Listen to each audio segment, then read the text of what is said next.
आइए आज हम लोग झारखंड अधिविद्य परिषद द्वारा आयोजित वार्षिक माध्यमिक परीक्षा 2020 के वस्तुनिष्ठ प्रश्न पत्रों का विश्लेषण करते हैं जो आपके आगामी परीक्षा के लिए काफी उपयोगी होगा। तो आइए आज हम लोग 2020 के प्रश्न पत्रों का विश्लेषण करते हैं। पहला प्रश्न पूछा गया है, सिंधु घाटी सभ्यता की जुड़वा राजधानी थी। सिंधु घाटी सभ्यता की जुड़वा राजधानी थी। Option A Mohenjodaro Chanhudaro, option B Harappa Lothal, option C Harappa Mohenjodaro, option D है लोथल कालीबंगा। इसका सिंधु घाटी सभ्यता की जुड़वा राजधानी कौन थी? तो इसका सही आंसर होगा हड़प्पा और मोहनजोदड़ो को सिंधु घाटी सभ्यता की जुड़वा राजधानी कही जाती है। दूसरा है, महाभारत में कितने प्रकार के विवाह का उल्लेख किया गया है? Option A 4, option B 6, option C 8 और ऑप्शन डी 9। इसका जो महाभारत में जो विवाह का उल्लेख है वह 8 प्रकार के विवाहों का उल्लेख किया गया है। नेक्स्ट स्लाइड में हम लोग कौन कौन से विवाह हैं वो सभी हम लोग नेक्स्ट स्लाइड में आपको जो है अंत में आपको पूरा विवाहों का प्रकार भी हम लोग आगे बतला देंगे। तीसरा जो प्रश्न पूछा गया है, तो निम्नलिखित में से किसने सबसे पहले भारत में स्वर्ण सिक्के जारी किए हैं? मौर्य, हिंद यूनानियों ने, कुषाणों ने या गुप्तों ने? भारत में सबसे पहला जो है वह स्वर्ण सिक्के जारी करने का जो श्रेय है वह इंडो ग्रीक हिंद यूनानियों का है। और इसका भी स्लाइड हम लोग पूरे क्रम से हम लोग बता देंगे कि पहले हिंद यूनानी, उसके बाद यमन, और ये पूरी जो है हम लोग आगे स्लाइड में हम लोग पूरा बतलाएंगे। नेक्स्ट जो है प्रश्न वह पूछ रहा है कि जैन धर्म का प्रथम तीर्थकर कौन थे? ऐसे प्रश्नों को बड़ा सावधानी से उत्तर देना है। प्रश्न को पहले बढ़िया से समझिए, पूछ क्या रहा है। यहाँ पूछ रहा है कि जैन धर्म के प्रथम तीर्थकर कौन थे। कभी कभी पूछ देगा कि जैन धर्म के अंतिम तीर्थकर कौन है। अंतिम तीर्थकर महावीर स्वामी है। सबसे महत्वपूर्ण जो तीर्थकर कौन है, 23वें तीर्थकर हैं, वह कौन है? पार्श्वनाथ है। तो इसलिए पहले आपको ध्यान देना है प्रश्न पूछ क्या रहा है। यहाँ पूछ रहा है प्रथम तीर्थकर। प्रथम जो तीर्थकर हैं वह इनके जो हैं वह ऋषभ देव हैं, ये प्रथम तीर्थकर हैं। अगर पार्श्वनाथ हैं तो पार्श्वनाथ 23वें तीर्थकर हैं। और महावीर स्वामी जो हैं, महावीर स्वामी 24वें व अंतिम तीर्थकर है। आपसे जिस प्रकार से प्रश्न पूछा जाए उसी प्रकार आपको उत्तर देना है। यहाँ पूछा है प्रथम तीर्थकर कौन है, प्रथम तीर्थकर जो है वह ऋषभनाथ है, ठीक है, या ऋषभ देव है। तो ऋषभ देव को आपको उत्तर देना है। पांचवा प्रश्न पूछ रहा है, सांची मध्य प्रदेश में किस जिले में अवस्थित है? विदिशा, रायसेन, सागर या भोपाल? तो सांची जो है वह मध्य प्रदेश के रायसेन जिले में अवस्थित है। और यहीं पर जो है वह जो है सांची का स्तूप भी है। सांची का स्तूप भी है, ठीक है। अब नेक्स्ट प्रश्न है, छठा प्रश्न, अल बरूनी की किताब किताबुल हिंद की रचना किस भाषा में की गई है?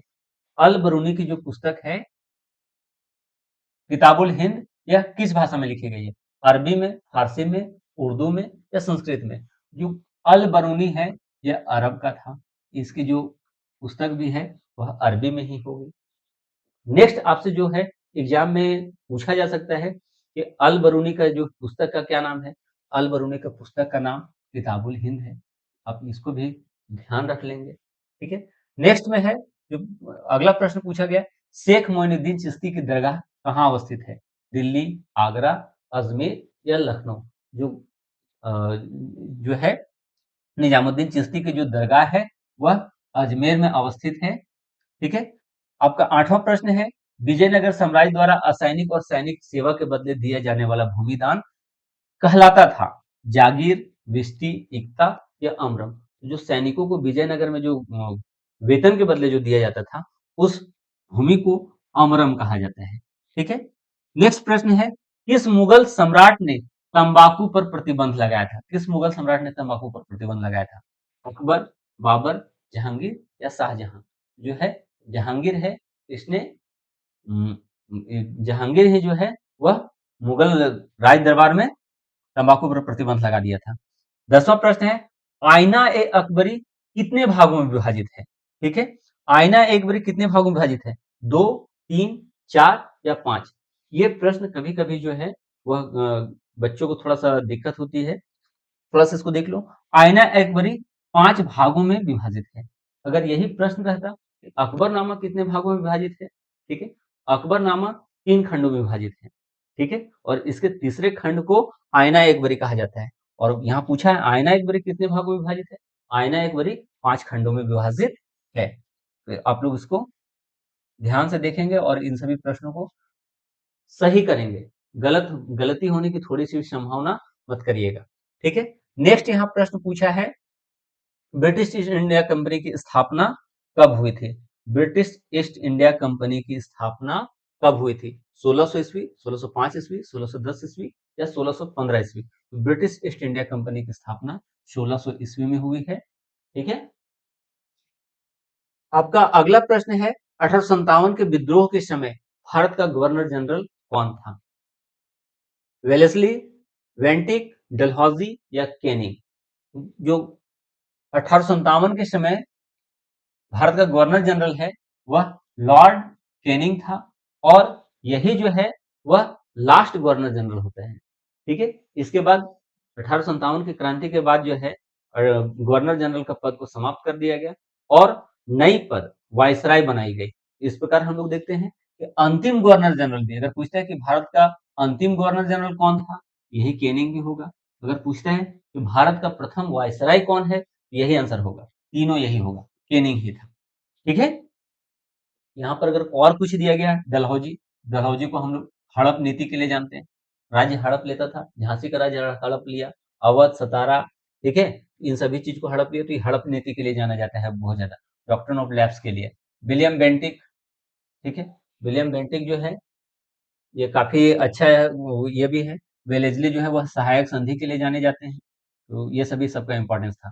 13वां प्रश्न है भारतीय राष्ट्रीय कांग्रेस के संस्थापक कौन थे? ठीक है, भारतीय राष्ट्रीय कांग्रेस के संस्थापक कौन थे? डब्ल्यू सी बनर्जी, गोपाल कृष्ण गोखले, ए वो ह्यूम या महात्मा गांधी? ठीक है, भारतीय राष्ट्रीय कांग्रेस के संस्थापक यहाँ पूछ रहा है, संस्थापक कौन है? ए वो ह्यूम। और अगर यहाँ पूछा कि भारतीय राष्ट्रीय कांग्रेस के प्रथम अध्यक्ष कौन है, अध्यक्ष अगर पूछता तो हम लोग व्योमेश चंद्र बनर्जी को मारते, डब्ल्यू सी बनर्जी को हम लोग सब सही करेंगे, ठीक है। यहाँ पूछ रहा है कांग्रेस के संस्थापक, तो संस्थापक में ए वो ह्यूम होगा, ठीक है। 14वां प्रश्न है ब्रिटिश प्रधानमंत्री एटली ने भारत को सत्ता सौंपने की घोषणा कब की? 25 जून 1945, 16 अगस्त 1946, 20 फरवरी 1947 या 24 मार्च 1947? तो हम लोग देख ले रहे हैं प्रधानमंत्री एटली जो है भारत को सत्ता सौंपने की घोषणा 20 फरवरी 1947 को करते हैं, और इसी घोषणा के पश्चात हम लोग देखते हैं 15 अगस्त 1947 को भारत आजाद हो जाता है, ठीक है। 15वां प्रश्न है संविधान सभा के अध्यक्ष कौन थे? ए राजेंद्र प्रसाद, बी जवाहरलाल नेहरू, सी भीमराव अंबेडकर, डी वल्लभ भाई पटेल? बताइए संविधान सभा के अध्यक्ष कौन है?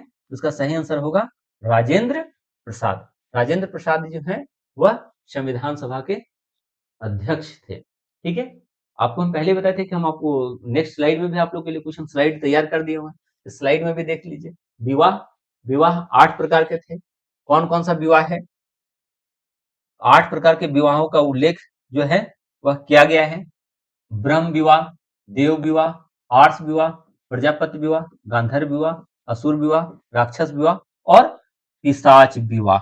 यह 8 प्रकार के विवाहों का वर्णन किया गया है। ब्रह्म विवाह को सबसे श्रेष्ठ विवाह माना जाता था। देव विवाह, आर्ष विवाह और प्रजापति को अच्छा, थोड़ा सा अच्छा विवाह माना जाता था। उन सभी में से चारों में सबसे अच्छा विवाह जो है ब्रह्म विवाह को माना जाता था। गंधर्व विवाह जिसको हम लोग बोलते हैं लव मैरिज भी, प्रेम आधारित, यहाँ तक को थोड़ा सा ठीक ठाक माना जाता था, मतलब ठीक है गंधर्व विवाह भी है तो चलो ठीक है यहाँ तक में। लेकिन ये जो 3 विवाह है, असुर विवाह, राक्षस विवाह और पिशाच विवाह, इसको जो समाज जो है वह स्वीकृति नहीं देती थी और इन सभी को खराब माना जाता था। यहाँ पर आपको हम 8 प्रकार के विवाहों का वर्णन कर दिए हैं, ठीक है। नेक्स्ट स्लाइड में आप लोग देख लीजिए, यहाँ पर है सिक्को, ठीक है, सिक्का, सिक्का का तो भारत में सबसे पहले जो है वह सिक्का जो है वह हिंद यूनानी, कौन जारी करते हैं? हिंद यूनानी, इंडो ग्रीक शासक है वही सिक्के जारी करते हैं। मौर्य काल के भारत में यूनानी प्रभाव बढ़ा और जो है देमेत्रियस और मिनांडर जैसे जो शासक हैं, भारत में सोने के सिक्के चलाते हैं। क्या चलाते हैं? सोने के सिक्के चलाते हैं, और इन सोने के सिक्कों पर यूनानी देवी देवताओं की छवियां और यूनानी लिपि में जो है वह लेख लिखे होते थे। यह सिक्के भारत में पहली बार सोने के रूप में जारी किए गए, जो अच्छी क्वालिटी के, उच्च गुणवत्ता के होते थे। इसलिए सबसे पहला अगर हम लोग बात करें तो भारत में सोने के सिक्के चलाने का श्रेय इंडो ग्रीक हिंद यूनानियों को जाता है। इसके बाद जो है, बाद में कुषाण लोग, हिंद यूनानियों के बाद कुषाण के लोग जो है वह सोने के सिक्के जारी करते हैं।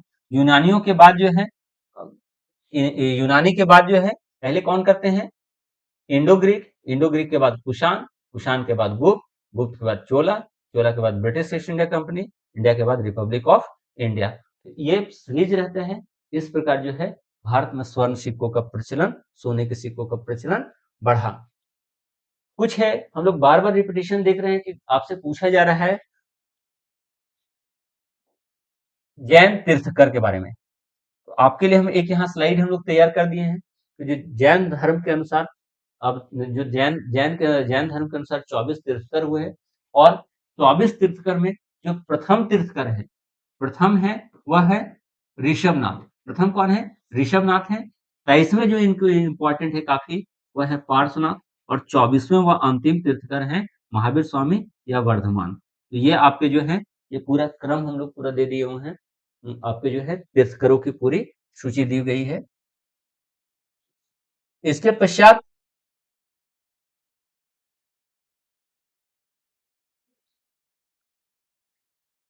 एक पूछा गया है कि east India company, east India company की स्थापना कब हुई? ईस्ट इंडिया कंपनी का, और ईस्ट इंडिया कंपनी जो भारत में आकर के यहाँ शासन की है, इससे संबंधित कुछ जो है इंपॉर्टेंट चीजें हैं, वो भी हम लोग पूरा बता दे रहे हैं। ईस्ट इंडिया कंपनी की स्थापना 31 दिसंबर 1600 को इंग्लैंड की महारानी एलिजाबेथ प्रथम के द्वारा एक शाही फरमान या शाही चार्टर के माध्यम से हुई थी। इसका उद्देश्य पूर्वी देशों के साथ, अगर हम लोग देख ले रहे हैं, अगर यहाँ पर है जो यूरोप आदि देश को हम लोग पश्चिमी देश बोलते हैं, और जितना भी एशिया और एशिया के पूर्व जो देश हैं, इन सभी को हम लोग पूर्वी देश बोलते हैं। तो पूर्वी देशों के साथ व्यापार करने के लिए एक कंपनी है, कंपनी का लंबा चौड़ा नाम था, उतना लंबा चौड़ा नाम याद रखने की जरूरत नहीं है, बस केवल शॉर्ट में रख लीजिए, EIC या ईस्ट इंडिया कंपनी की स्थापना की गई थी, जिसका कार्य था कि दक्षिण पूर्व एशिया के साथ, भारत और दक्षिण पूर्व एशिया के साथ व्यापार करना। ठीक है। 1608 ईस्वी में सबसे पहला जो है, 1608 ईस्वी में कंपनी का एक जहाज पहला कहां पहुंचता है? सूरत में पहुंचता है, और सूरत में ही जो है वह, यहाँ के बाद ये लोग 1615 में सर थॉमस रो, यह जो है वह मुगल सम्राट जहांगीर के दरबार में राजदूत बन करके पहुंचता है और जहांगीर से मिलता है। ठीक है। और यहीं पर वह जो है वह मुगलों से व्यापार की अनुमति प्राप्त करता है, हमको यहाँ से व्यापार करना है। ठीक है। धीरे धीरे जो है वह ईस्ट इंडिया कंपनी यहाँ पर व्यापार करने के लिए आई थी, लेकिन भारत की राजनीतिक अवस्था को देख करके धीरे धीरे ये व्यापार से, यहाँ पर यहाँ की कमजोरियों का लाभ उठा करके, और व्यापार से ये जो है वह शासन तक पहुंच गई। 18वीं शताब्दी तक कंपनी जो है वह बंगाल, मद्रास और बॉम्बे में अपनी प्रेसिडेंसियां स्थापित की, बड़ी बड़ी कोठियां स्थापित करता है। 1757 में प्लासी का लड़ाई होता है, और प्लासी की लड़ाई को जीत करके यह जो है वह बंगाल पर नियंत्रण कर देता है, और इस प्लासी के युद्ध के पश्चात ही जो है वह हम लोग देखते हैं भारत में अंग्रेजों का शासन स्थापित हो जाता है, और भारत की हथेलियों में, ठीक है, भारत की हथेली में दास्ता शब्द लिख दी जाती है, जिसको हम लोग लगभग 200 साल, 1757 से लगभग 1947, देख लीजिए लगभग 190 साल होता है, जिसको हम लोग 200 साल के पश्चात ही हम लोग जो है इस दास्ता की बेड़ियों को हम लोग तोड़ पाए हैं। तो वो हम लोग देखते हैं 1757 में प्लासी के युद्ध में अंग्रेज भारत में सत्ता स्थापित करते हैं, और 1773 ईस्वी में ब्रिटिश संसद ने रेगुलेटिंग एक्ट पारित करके इनकी कार्यविधियों पर नियंत्रण स्थापित करने के लिए एक रेगुलेटिंग एक्ट लागू किया, उसको हम लोग बोलते हैं 1773 का रेगुलेटिंग एक्ट।